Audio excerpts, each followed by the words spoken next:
विद्यार्थियों नमस्कार। History by captain doctor Rajendra ऐतिहासिक अध्ययन की श्रृंखला में मैं आपका फिर से स्वागत और अभिनंदन करता हूं। विद्यार्थियों, मेरी आज की कक्षा इतिहास के उन विद्यार्थियों के लिए है जो कि प्राचीन भारतीय इतिहास का अध्ययन करना चाहते हैं और यह कक्षा महाराजा गंगा सिंह विश्वविद्यालय बीकानेर के बीए प्रथम वर्ष के छात्र छात्राओं के लिए तैयार की जा रही है। और इस श्रृंखला के अंतर्गत विद्यार्थियों, मैं आज आपसे बात करूँगा सिंधु घाटी सभ्यता के बारे में। सिंधु घाटी सभ्यता के बारे में मैं इससे पहले भी एक व्याख्यान आप लोगों को तैयार करके भेज चुका हूँ और उसी क्रम को आज मैं आगे बढ़ाऊँगा और सिंधु घाटी सभ्यता से जुड़े हुए कई महत्वपूर्ण तथ्यों के बारे में मैं आपको कुछ मूल बातें बताने की कोशिश करूँगा। विद्यार्थियों, सिंधु घाटी सभ्यता अपने आप में इतना बड़ा एक विस्तृत टॉपिक है कि यदि इसको काफ़ी विस्तार से पढ़ाया जाए तो ये करीबन 1 महीने तक चलने वाली कक्षा है। लेकिन विद्यार्थियों, आपके पाठ्यक्रम की अपनी सीमा है, इसलिए मैं आपको इस सभ्यता से जुड़े हुए महत्वपूर्ण तथ्यों के बारे में अवगत करूंगा ताकि आप इन तथ्यों को जानें और इसकी मदद से अपने नोट्स तैयार रखें, जो परीक्षा की दृष्टि से काफ़ी महत्वपूर्ण है। और जब परीक्षा की बात चली पड़ी है तो मैं आपको बता दूं कि अध्ययन के लिए सबसे ज़्यादा ज़रूरी है कि हम किसी एक महत्वपूर्ण पुस्तक का अध्ययन करें। 10 किताब को एक बार पढ़ने से बेहतर है कि आप एक किताब को 10 बार पढ़िए। और चूंकि जब आप प्राचीन भारतीय इतिहास का अध्ययन कर रहे हैं तो आपके लिए ज़रूरी है political history of ancient India, प्राचीन भारत का राजनीतिक इतिहास बाय डॉक्टर हेमचंद्र राय चौधरी है। डॉक्टर हेमचंद्र राय चौधरी का यह ग्रंथ प्राचीन भारत का इतिहास काफ़ी महत्वपूर्ण ग्रंथ है, तो आप इसको बेस बनाकर अध्ययन कीजिए और अन्य चीज़ों की मदद से आप अपने नोट्स तैयार कीजिए। तो आइए विद्यार्थियों, हम सिंधु घाटी सभ्यता के बारे में बात करते हैं। इससे पहले विद्यार्थियों, मैंने आपको सिंधु घाटी सभ्यता के कई महत्वपूर्ण केंद्रों से, हड़प्पा से, मोहनजोदड़ो से, चनहुदड़ो से, जुडेरजोदड़ो से, दक्षिणी बलूचिस्तान में मिले हुए केंद्र सूतकांगेडोर, शोधकाको और बालाकोट, जो भी कुछ टाइम पहले चर्चा का केंद्र बना था, उनसे अवगत कराया। इसके अलावा गुजरात के प्रख्यात सिंधु घाटी सभ्यता के स्थल, जिसमें लोथल, साबरमती और भोगवा नदी के संगम पर स्थित लोथल अपने महत्वपूर्ण डॉकयार्ड बंदरगाह के लिए जाना जाता था। इसके अलावा गुजरात में स्थित रंगपुर, गुजरात में स्थित धोलावीरा, हरियाणा के बनवाली, हिसार और रोपड़ जैसे केंद्रों से मैंने आपको अवगत कराया और उन सभी के बारे में महत्वपूर्ण जानकारी दी। आज विद्यार्थियों, उसी क्रम को मैं आगे बढ़ाते हुए आज आपसे बात करूँगा सिंधुवासियों के आर्थिक जीवन के बारे में, सिंधुवासियों की पशुपालन के बारे में, व्यापार वाणिज्य के बारे में और साथ ही साथ उनके धर्म से संबंधित महत्वपूर्ण जानकारी मैं आपको देने का प्रयत्न करूंगा। विद्यार्थियों, जहाँ तक इनकी इकोनॉमी की बात की जाती है, आर्थिक जीवन की बात की जाती है, तो चूंकि ये सभ्यताएं नदी घाटी सभ्यताएं थी, चाहे मोहनजोदड़ो का केंद्र हो जो सिंधु नदी के तलहटी क्षेत्र में विकसित हुआ, चाहे हड़प्पा का केंद्र हो जो रावी नदी के किनारे का उपजाऊ क्षेत्र था, या फिर कालीबंगा की बात करो जो कि घग्गर और सरस्वती नदी के केंद्र में स्थित थे, तो ये सभी नदी घाटी क्षेत्र थे। और नदी घाटी क्षेत्र होने के कारण इसमें कोई संदेह नहीं कि यहाँ की मिट्टी उपजाऊ थी और उत्पादन इतना ज़्यादा होता था कि उत्पादन और वितरण के संसाधनों की काफ़ी प्रचुरता हो गई और प्रचुर उत्पादन के बाद भी उत्पादन इतना ज़्यादा था कि सिंधुवासी उस उत्पादन को निर्यात करने की स्थिति में थे। इसलिए हमें जगह जगह पर अनाज के स्टोरेज के प्रमाण एविडेंसेज मिल रहे हैं। हम हड़प्पा में देख रहे हैं, हड़प्पा में हमें बड़े बड़े अनाज इकट्ठे करने के स्टोर, जिनको हम खत्ती कहते हैं, इस प्रकार के स्टोर वहाँ पर मिले हैं। अब प्रोडक्शन की बात आती है कि सिंधुवासी किन किन चीज़ों से परिचित थे। तो सिंधुवासी मुख्य रूप से गेहूँ से परिचित थे और जौ से परिचित थे। इसके अलावा हमें यहाँ से सिंधु स्थलों के उत्खनन से हमें स्पेशली एक जगह रोजड़ी से हमें बाजरे के एविडेंस मिले। पर विद्यार्थियों, यहाँ से बाजरे की एक नहीं बल्कि 6 किस्मों के एविडेंस मिले। इसके अलावा हमें जो बाजरे के एविडेंसेज मिल रहे हैं वो हमें लोथल से मिल रहे हैं और रंगपुर से मिल रहे हैं। जहाँ तक धान की बात है तो धान के बारे में ये कहा जाता है कि सिंधुवासी धान उगाने की कला से ज़्यादा परिचित नहीं थे। यहाँ लोथल से और रंगपुर से हमें कुछ धान की भूसी के एविडेंस मिले और इस प्रकार के एविडेंस है जो मिट्टी में लिपटे हुए, लेकिन वे काफ़ी अत्यंत घटिया कैटेगरी के हैं। हमें हुलास से धान के स्पेशल एविडेंसेज मिले, स्पष्ट प्रमाण मिले, लेकिन वे काफ़ी बाद के दौर के। तो धान के बारे में हम स्पष्ट रूप से कह सकते हैं कि सिंधुवासी ज़्यादा धान से परिचित नहीं थे और गेहूं की यहाँ पे 2 प्रकार की वैरायटी मिली है, ट्रिटिकम और स्पेरिकम के नाम से। ये 2 वैरायटी गेहूं की यहाँ से हमें प्राप्त हुई है। इसके अलावा ये लोग मटर से परिचित थे, तिल से परिचित थे और फलों की अगर हम बात करें, खजूर है, नींबू है, अनार है, ये इस प्रकार के फलों से काफ़ी परिचित थे। तो इनके जीवन का मुख्य आधार कृषि था, पशुपालन था, लेकिन इसके साथ साथ ये सभ्यता व्यापार वाणिज्य पर भी टिकी हुई थी। और विद्यार्थियों, हम एक ऐसी सभ्यता के बारे में बात कर रहे हैं जहाँ पर हम देख रहे हैं कि नगरीकरण यानी डेवलपमेंट ऑफ द सिटीज, नगरीकरण हमें काफ़ी उन्नत स्थिति में देखने को मिलता है। तो नगरीकरण की उन्नत स्थिति में होने का एविडेंस तभी मिल सकते हैं जबकि वहाँ पर खेती है, व्यापार वाणिज्य अनुकूल दशा में हो, उत्पादन अतिरेक हो, तो ही नगरीकरण संभव है। तो ये लोग खेती करते थे और इसके साथ साथ हमें पशुपालन के एविडेंस भी मिले हुए, गाय के प्रमाण मिले हुए, बैल के प्रमाण मिले हुए, सींग वाले बैल के प्रमाण मिले हुए जो खेती के लिए उपयोगी है। इसके अलावा हमें यहाँ से हल के एविडेंस भी मिले हुए। कुछ वेस्टर्न थिंकर्स का ये मानना था कि सिंधुवासी हल से परिचित नहीं थे, तो ऐसा नहीं है। प्रोफेसर बीबी लाल ने कालीबंगा के एविडेंस से ये साबित कर दिया, कालीबंगा से हमें जुते हुए खेत का प्रमाण मिला कि सिंधुवासी हल से भली भांति परिचित थे। यह अलग बात है कि यह हल लोहे का हल नहीं था, यह मे बी लकड़ी का हो सकता है। और न केवल लकड़ी के हल के एविडेंस मिले हुए बल्कि इस बात की भी पुष्टि हो गई है कि सिंधुवासी एक साथ 2-2 फसलें भी लेना जानते थे, क्योंकि कालीबंगा का जो खेत था वहाँ से हमें मटर की और चने की एविडेंस, मटर और चने के सरसों और मटर और चने के एविडेंस हमें वहाँ से मिल रहे। तो इसका मतलब है कि ये लोग इन चीज़ों से परिचित थे, हल से बेहतरीन तौर पे परिचित थे और पशुपालन में भी ये लोग काफ़ी यकीन करते थे। और जहाँ तक इनके उद्योग धंधों की बात की जाए तो ये वस्त्र बुनने की कला से काफ़ी अच्छी तरीके से परिचित थे। हमें जो एक पुरोहित की प्रतिमा मिली है सिंधु उत्खनन से, उसने जिस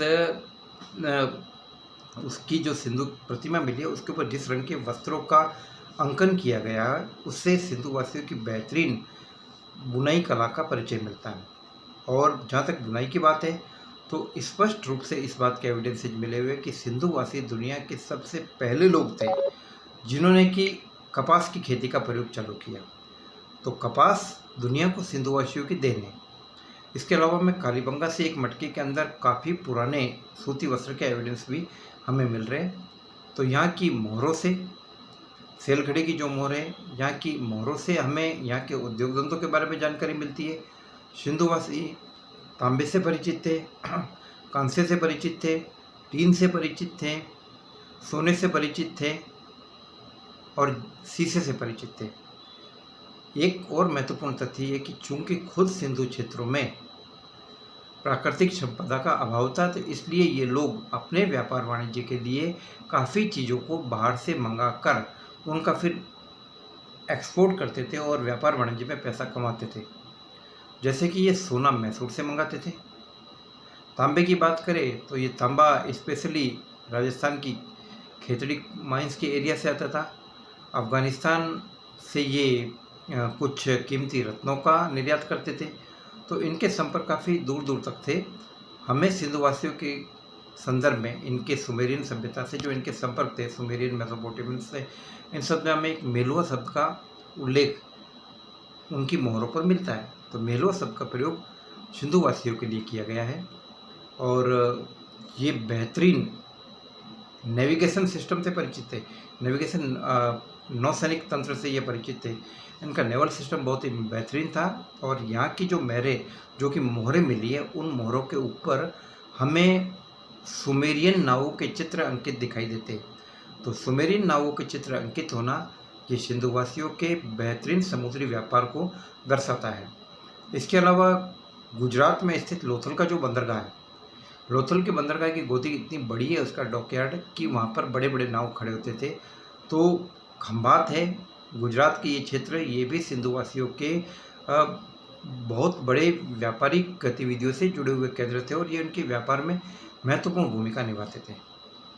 तो विद्यार्थियों, सिंधु घाटी सभ्यता एक ऐसी सभ्यता थी, इसमें कोई संदेह नहीं कि ये नगरीय सभ्यता थी और यहाँ के लोग व्यापार वाणिज्य में रुचि रखते थे। लेकिन यह ध्यान रहे कि व्यापार वाणिज्य इनका मुख्य कार्य था, लेकिन इसके साथ साथ खेती और पशुपालन से भी ये लोग जुड़े हुए थे। और बढ़ई का काम है, चांदी का काम है, तांबे का काम है, टीन के बर्तन हैं, इस प्रकार की चीज़ों से ये बड़े पैमाने पर ये लोग जुड़े हुए थे। तो कहने का मतलब है कि इनका धातु कर्म शिल्प व्यापार वाणिज्य काफ़ी उन्नत स्थिति में था। तो ये विद्यार्थियों, मैंने बात की इनके व्यापार वाणिज्य के बारे में, उद्योग धंधों के बारे में। अब मैं आपसे बात करूँगा इनके रिलीजन के बारे में, इनके धर्म के बारे में, कि ये लोग किस प्रकार इनके धार्मिक विश्वास थे। तो सिंधुवासियों के धर्म के बारे में बात करने से पहले मैं एक बात आपको स्पष्ट कर देना चाहूँगा कि यह धर्म प्रकृति मूलक धर्म था। ये लोग जिन चीज़ों की उपासना करते थे, जिन प्रतीकों की उपासना करते थे, वो सारे नेचर, कुदरत से जुड़े हुए थे और वे तमाम चीज़ें जो मानव जीवन के लिए उपयोगी हो सकती थी, वो इनके द्वारा देवत्व के रूप में बदली गई। आगे चलकर हम इसकी एक अवस्था आर्यन सभ्यता में भी हम देखते हैं कि जब आर्यों ने प्राकृतिक शक्तियों का देवीकरण किया और उनके देवताओं की तादाद बढ़ी, तो यहाँ पर भी हमें प्रकृति मूलक अवधारणा देखने को मिल रही है। और सिंधुवासी पशुओं की पूजा के एविडेंस मिलते, पशु इनके लिए उपयोगी है। सींग वाला कुबड़दार बैल, गेंडा, हाथी, गाय, चीता, शेर, बतख, ये इस प्रकार के एविडेंस है। स्पेशली जैसे कि सांप की पूजा के प्रमाण मिल रहे हैं। सांप चूंकि किसानों का मित्र माना गया था और सिंधुवासी इस चीज़ को इम्पोर्टेंस दे रहे, तो इसका मतलब ये है कि नेचुरली सिंधुवासियों के लिए खेती भी महत्वपूर्ण थी, क्योंकि सांप उनकी खेती में काफ़ी मददगार माना जाता था। उनके चूहों को खाकर वो उनके अनाज को चूहों के द्वारा खाए जाने से बचाता था। तो कहने का मतलब ये है कि यह सभ्यता प्रकृति मूलक सभ्यता थी। इसके अंदर जल की महत्ता काफ़ी थी और जल की महत्ता इतनी ज़्यादा थी कि हमें जो मोहनजोदड़ो से स्नानागार मिल रहा है, उसके अंदर स्पष्ट रूप से जो स्नानागार के एविडेंस मिल रहे हैं, उनसे ये प्रमाणित हो रहा है कि विशेष मुहूर्त में पुजारी उस जल में उतर कर उससे अपने आप को पवित्र करते थे। तो जल को पवित्रता का प्रतीक माना गया था।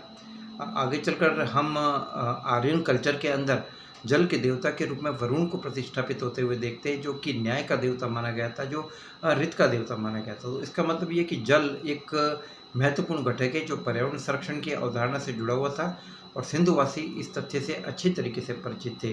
तो जल को पवित्र माने जाना उनके धर्म का, उनके नैतिक आचार विचार का संकेत था।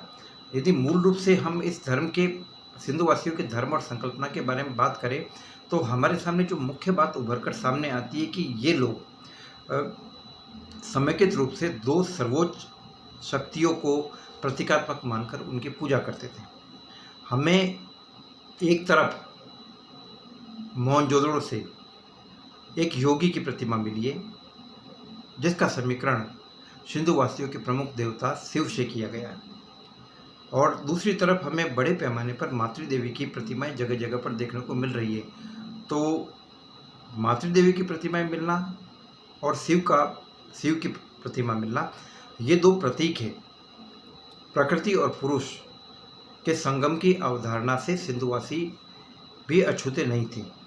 तो यह एक एविडेंसेज के रूप में जगह जगह से मातृदेवी की प्रतिमाएं मिलना और आदि योगी की प्रतिमा मिलना, जिसका संबंध शिव से कायम किया गया, तो यह एक प्रकार से बताता है कि इस सभ्यता के में मुख्य रूप से मातृदेवी की पूजा की प्रधानता थी। और विद्यार्थियों, उस दौर के अंदर मातृदेवी की पूजा के संकेत केवल सिंधु घाटी सभ्यता से नहीं मिल रहे, बल्कि दुनिया की तमाम अन्य कल्चर और अन्य संस्कृतियों से भी हमें इस प्रकार के एविडेंसेस देखने को मिल रहे। सुमेर में भी हमें इस प्रकार की चीज़ें देखने को मिल रही है। दूसरा बात है कि मातृदेवी की प्रतिमाएं अलग अलग और विविध रूपों और प्रतीकों में मिली है। कहीं पर उनका संबंध वृक्ष से किया गया है, कहीं पर मातृदेवी को प्रजनन शक्ति के प्रतीक के रूप में जोड़ा गया है। तो चाहे वृक्ष से संबंध कायम किया गया हो, चाहे प्रजनन शक्ति के प्रतीक के रूप में जोड़ा गया हो, ये सभी उस दौर के धार्मिक जीवन के एक महत्वपूर्ण हिस्से के रूप में मातृदेवी की उपासना की प्रतिष्ठा करते हैं। और साथ ही साथ हमें वृक्ष पूजा के भी एविडेंस मिल रहे हैं विद्यार्थियों। वृक्ष पूजा काफ़ी महत्वपूर्ण थी और सबसे महत्वपूर्ण हमें पीपल के प्रमाण देखने को मिल रहे हैं। तो ये काफ़ी एक महत्वपूर्ण जानकारी थी जो मैंने आपको इनके आर्थिक जीवन और धार्मिक जीवन के बारे में देखने की कोशिश की। तो मैं आपसे ये चाहूँगा कि जब भी आप अध्ययन करें तो तुलनात्मक दृष्टिकोण से अध्ययन करें। सिंधुवासियों के जब आर्थिक जीवन का अध्ययन करेंगे तो आप उनको तुरंत कंपेयर करेंगे आर्यों के साथ, ऋग्वैदिक आर्यों और उत्तर वैदिक आर्यों के आर्थिक जीवन के साथ। और सिंधुवासियों के जब भी आप धार्मिक जीवन का अध्ययन करेंगे तो उसकी तुलना करेंगे ऋग्वैदिक और उत्तर वैदिक धर्म के मुख्य तत्वों के साथ। तो इससे आपको चीज़ों को बेहतरीन तरीके से समझने में मदद मिलेगी। आगे जब मैं आपको आर्यन सिविलाइजेशन के बारे में बताऊंगा तो मैं इन चीज़ों को काफ़ी गहराई के साथ बताऊंगा। विद्यार्थी, टॉपिक अभी पूरा नहीं हुआ, अभी भी मैं आपसे एकला सिंधु घाटी सभ्यता के बारे में अगली कक्षा में मैं फिर से चर्चा करूंगा। तब तक आप इन चीज़ों को समझिए, प्रसन्न रहे, अपने स्वास्थ्य का ध्यान रखिए। जय हिंद, जय भारत।